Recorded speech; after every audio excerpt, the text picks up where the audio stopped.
ഇങ്ങനെ പറയാനുള്ളൊരു ദർശനപരോ അല്ലെങ്കിൽ ഇങ്ങനെ പറയാനായിട്ട് സാധിക്കുമെന്ന് ഉള്ളിലൊരു സംശയം തോന്നിക്കൊണ്ടാണ് സ്തുതിക്കാനൊക്കെ തുടങ്ങിയത്. പക്ഷേ ആദ്യത്തെ ആളുടെ അടുത്ത് നിന്ന് സ്തുതിച്ച് പ്രാർത്ഥിച്ചപ്പം തന്നെ പരിശുദ്ധാത്മാവ് നിറയുന്ന ഒരു അനുഭവം, വിശ്വസിച്ച് പ്രാർത്ഥിക്കുക, തമ്പുരാൻ കൃപ തരുന്നുണ്ട് എന്ന്. മൂന്നാമത്തെ ആളുടെ അടുത്ത് എത്തിയപ്പോഴത്തേക്കും അവളുടെ വ്യക്തിപരമായ ജീവിതത്തിലേക്ക് കടന്നു ചെന്ന് ചോദിക്കാനായിട്ട് ഈശോ ഇങ്ങനെ കടന്ന് പറയുന്ന പോലെ ആ ചോദ്യങ്ങളെല്ലാം വളരെ കറക്റ്റായിരുന്നു. ഞാൻ തമ്പുരാൻ ഒത്തിരി നന്ദി പറഞ്ഞു.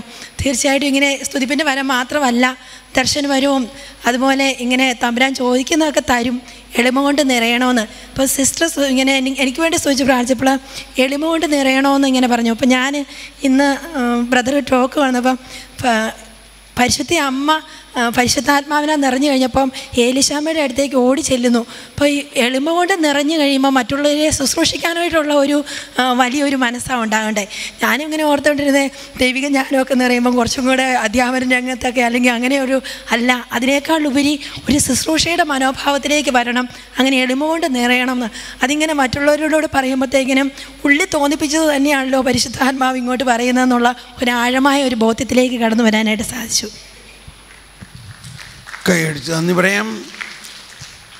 Next please.